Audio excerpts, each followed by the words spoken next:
মাঝে মাঝে ঘোরাঘুরি করলে মন ভালো থাকে, তাই সেই দিন বেরিয়েছিলাম ঢাকার লালবাগ কেল্লায় যাওয়ার উদ্দেশ্যে। কি আর বলবো, বর্তমানে রিক্সাওয়ালাদের প্রচুর ডিমান্ড। যা ভাড়া তার থেকে অনেক বেশি চেয়ে থাকে, তারপরেও কি কিছু করার আছে, ওই রিক্সা করেই যাওয়া লাগে। আবার সব রিক্সাওয়ালা মামারা একরকম না, কেউ কেউ আবার ন্যায্য ভাড়াও নিয়ে থাকে। যাই হোক, একটা রিক্সা নিয়ে চলে আসলাম লালবাগ কেল্লার গেটের সামনে। সেই শুনি লালবাগ কেল্লা নাকি আজকে বন্ধ, শুনেই মনটা খারাপ হয়ে গেল। তো আমরা না, আমাদের মতো অনেকেই এসে আবার ফিরে চলে যাচ্ছিল। আসলে এক জায়গা যাওয়ার আগে সবকিছু জেনে শুনে আসা উচিত, তাহলে আর এরকম সিচুয়েশনে পড়তে হয় না। ভাবলাম বাসা থেকে বেরিয়েছি যখন, তাহলে আর এখন বাসায় ফিরে যাব না, একটু মন্দির থেকে ঘুরে আসি। যেই ভাবনা সেই কাজ। লালবাগ কেল্লা থেকে ঢাকেশ্বরী মন্দির বেশি রাস্তা নাই, এই কারণে হেঁটেই চলেছি। ও আর একটা কথা, সেটা তো আপনাদের বলতে ভুলেই গেছি। একটু আগে দেখলেন একটা ভূতের বাড়ি, ওটা কিন্তু ভূতের বাড়ি না, লালবাগ কেল্লার সামনে একটা রেস্টুরেন্ট। যারা লালবাগ কেল্লাতে ঘুরতে যায় প্রায় মানুষই ওই রেস্টুরেন্টে যেয়ে থাকে, তবে আমাদের এখনো ওই রেস্টুরেন্টে ঢোকা হয়নি। একদিন হলেও যাব,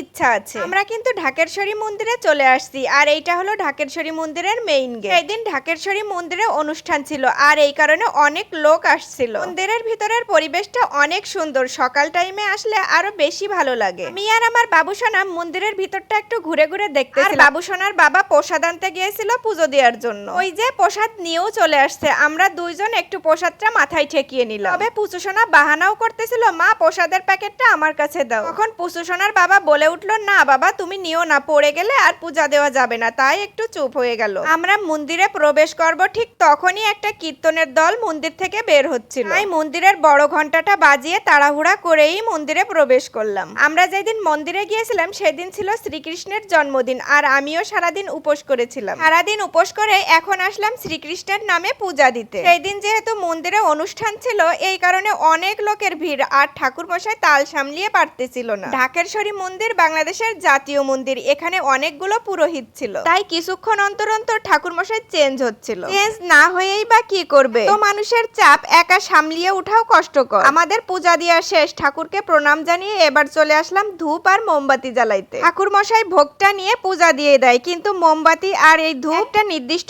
স্থানে আমাদেরকেই জ্বালাতে হয়। পুচুসোনার বাবা বলল প্রথমে ধূপটা জ্বালিয়ে নি, তারপর মোমবাতিটা জ্বালাবো। আমি গ্যাস লাইটটা সাথে করেই নিয়ে গেছিলাম, এই কারণে আর কোথাও দৌড়াদৌড়ি করে বেড়াইতে হয় না গ্যাস লাইটের জন্য। আমি গ্যাস লাইটটা জ্বালিয়ে দিলাম, আর পুচুসোনার বাবা ধূপটা ধরিয়ে নিল। ঠাকুরের উদ্দেশ্যে প্রণাম জানিয়ে পুচুসোনার বাবা আমার কাছে দিল যে তুমি এটা ওখানে বসিয়ে রেখে আসো। এখানে অনেক মানুষ ধূপ জ্বালিয়ে রাখছে। আমি যে ভালো একটা জায়গা দেখতেছিলাম যে কোথায় ফাঁকা আছে সেই জায়গাটাই বসাবো। তারপর একটা ফাঁকা জায়গা পেয়ে বসিয়ে দিলাম। এইবার চলে আসলাম মোমবাতি জ্বালানোর জন্য। পুচুসোনার বাবা মোমবাতিটা জ্বালিয়ে আমাকে বলল যাও তুমি রেখে আসো। আমি বললাম সমস্যা কি, তুমি রাখো। বলল না আমি জ্বালিয়ে দিচ্ছি আর তুমি রেখে আসো। ওর বাবার কথা মতো মোমবাতিটা রেখে ঠাকুরকে প্রণাম জানিয়ে মন্দিরের ভিতরে যেয়ে একটু বসলাম। আর বসা মানে পুচুসোনার দুষ্টামি শুরু হয়ে যাওয়া। এদিক ওইদিক ছোটাছুটি করতেছে, আর মাঝে মাঝে কোলের ভিতর দৌড়ে এসে বসে পড়তেছে। এবার ওখান থেকে উঠে বাইরে একটু ঘুরে দেখতেছিলাম। একটা দোকানও আছে, ওখান থেকে কিছু কেনাকাটাও করে নিলাম। এটা শেষ করে এবার বাসায় যাওয়ার পালা।